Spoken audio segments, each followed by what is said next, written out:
Kanjeng Nabi seneng. Wong ana wong tak kaya agama jawab sange. Ana wong akeh. Iku wonten tiyang takoki Nabi. Pangeran ning ndi? Pasyarat ila sama cawe itu amat. Pangeran teng dhuwur. Nabi itu bener. Ya bener. Padahal kita tahu secara tauhid menunjuk tempat Tuhan itu tidak boleh karena Tuhan itu munazzahun anil hululi wal jihad. Tuhan itu bebas arah. Tapi ana sahabat takoki, pangeran ning ndi, Jeng? Lho, teng langit Kanjeng Nabi.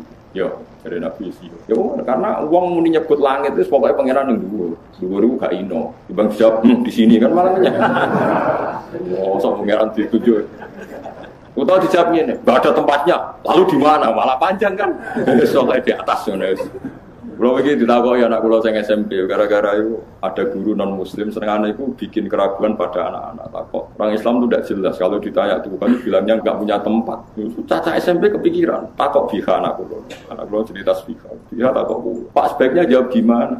Ya bilang di atas saja. Karena ini yang bisa kita pahami secara fitrah manusia. Makanya istilahnya Quran itu aamintum manfis sama. Allah mengistilahkan dirinya itu aamintum manfis sama. Apakah kamu iman manfis sama? Ayursila alaikum hasibah. Yang jelas Allah resminya mengistilahkan zatnya itu manfis sama.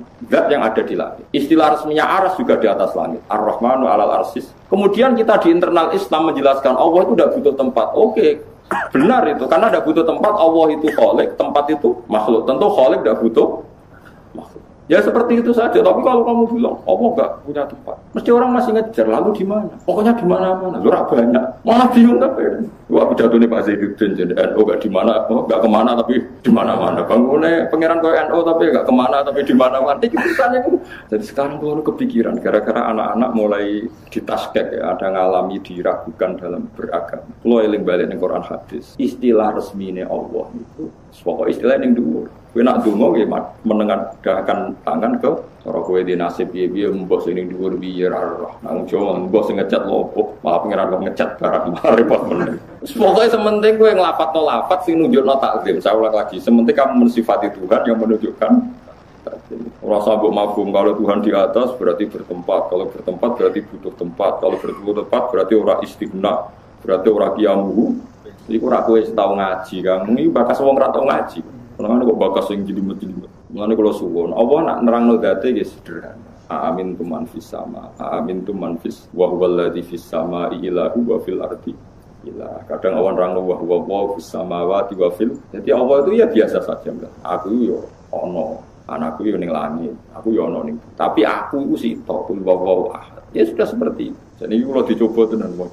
Kalau suwi ra kepikiran, kalau tauhid waras. Kalau nebet kadane cek SMP ini ya kepikiran juga. Allah itu di mana? Sekolah eling hadis bahwa ada amat ditanya Nabi untuk ngetes dia mukmin dak. Ketika ditanya aina Allah fa asyarat ila sama. Sama Nabi dibenarkan. Ya sama Nabi nopo benarkan bahwa Allah itu di atas. Tapi kira usah mikir lalu Allah duduk di kursi. Kursinya itu dari singgahsana gini wis buleten wis ora usah mikir. Nah Imam Ghazali lah mikir gampang. Aras itu diciptakan Allah. Kursi juga diciptakan Allah. Kalau diciptakan berarti aras dan kursi yang butuh kudrohnya Allah, bukan kudrohnya Allah yang butuh kursi yang. Ya semono ae biasa wae kok ora ribet. Wong aras masih kondange koyo ngono diciptakan. Kursi yo diciptakan. Nah, bangsa di wis pokoke yo di itu objek. Daripada kayak muni Allah ada di mana-mana terus cilik-cilik malah takut. Rak banyak malah disimpul waduh mereka benar.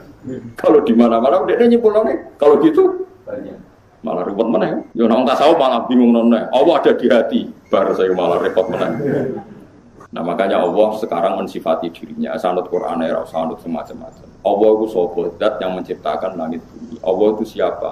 Yang bikin final bahro ini hajiz. Allah itu siapa? Yang yujibul muttarra idza da'a. Allah itu siapa? Yang wayaksifus su.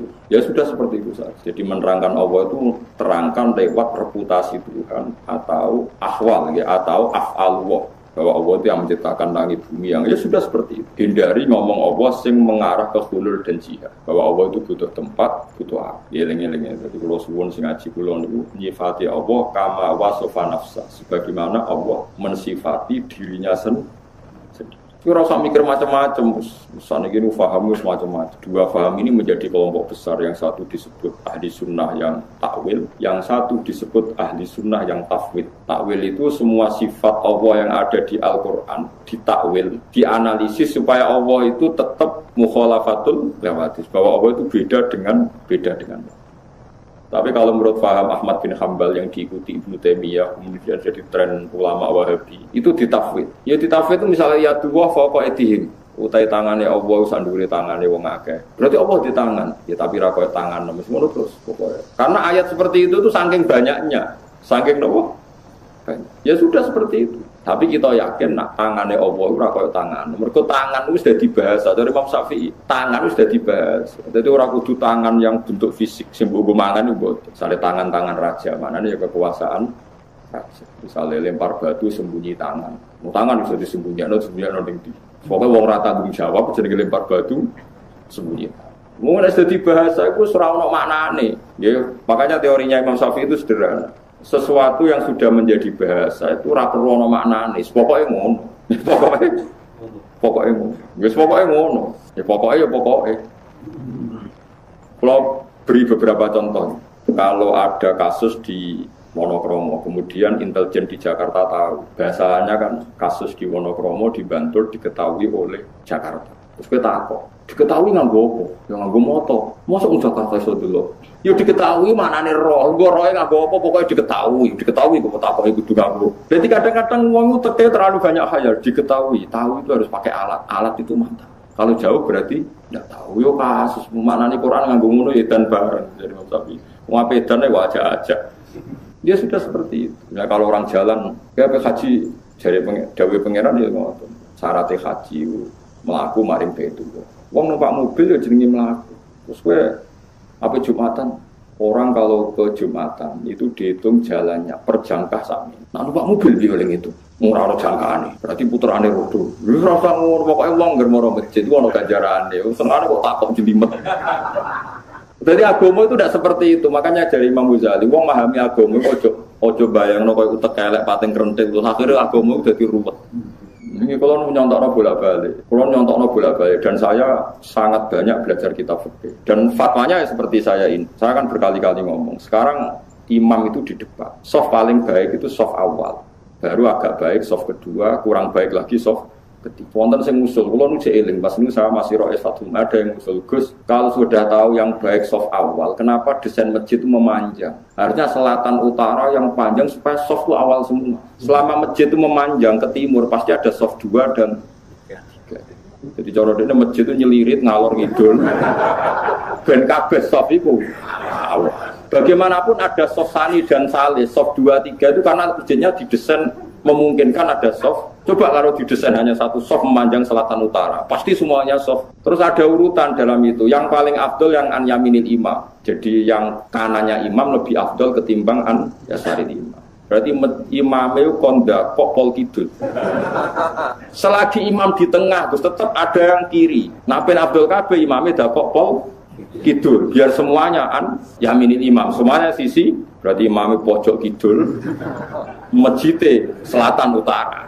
Abdul kabeh mergo saf awal kabeh an yaminil imam. Tapi agama maksudnya orang ngono iku.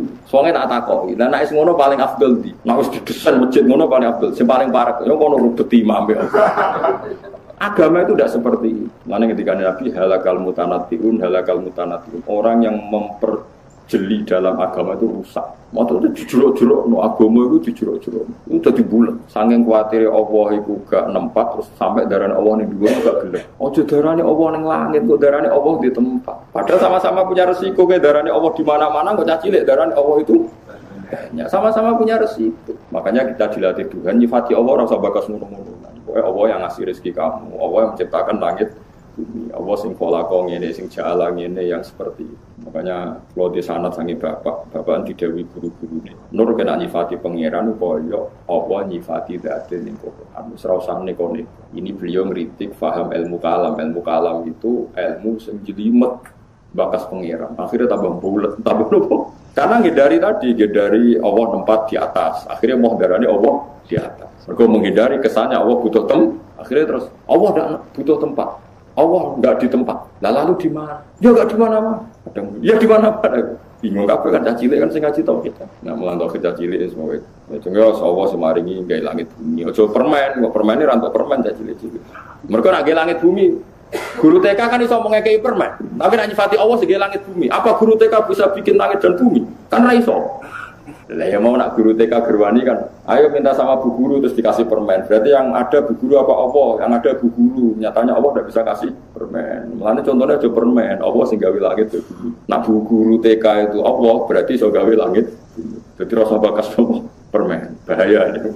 Terus ada juga Ustadz Adi Hidayat yang menyatakan, kalau Allah turun di Papua, bagaimana dengan yang di Sumatera atau di mana begitu katanya. Jadi memikirkan kuasa Allah yang tidak bisa terjangkau. Seharusnya kalau Ustadz Adi Hidayat sudah bisa menciptakan langit dan bumi sendiri ya, tanpa bantuan apapun. Ustadz Adi nih bisa menciptakan sendiri langit dan bumi beserta isinya. Baru Ustadz Adi akan tahu bagaimana cara Allah turun. Kalau Ustadz Adi belum tahu cara menciptakan langit dan bumi, maka saran saya gak perlu bertanya bagaimana cara Allah turun. Karena itu adalah perkara gaib. Perkara gaib itu tidak perlu dipertanyakan bagaimana prosesnya. Cukup diimani. Kalau Allah turun di Arab Saudi, bagaimana dengan yang di Eropa? Bagaimana dengan yang di Indonesia? Kan waktunya berbeda-beda. Ini juga memikirkan kuasa Allah dengan akal. Kalau bertanya prosesnya, kata Imam Malik, ini bid'ah. Ya, ini bid'ah. Kalau kita memikirkan dengan kepala, Allah Subhanahu wa Ta'ala turun di Papua nih. Kalau Allah turun di Papua, lalu bagaimana dengan yang di Aceh? Kan jamnya beda. Seolah-olah Allah kecil, hanya ada di Papua saja. Ini kan permainan akal yang tidak boleh dipakai. Seolah-olah Allah kecil, turun di Papua, hanya di Papua saja begitu. Tetapi kalian meyakini Allah itu meliputi segala alam. Ya, proses apapun yang dilakukan oleh Allah Subhanahu wa Ta'ala, kita tidak perlu mempertanyakannya. Ya, terkadang ada seseorang yang terjebak dengan hawa nafsunya sendiri ketika menganalogikan dengan akal. Karena sungguhnya Allah itu tidak bisa diukur dengan akal. Karena kalau kita ingin memasukkan Allah ke dalam akal kita,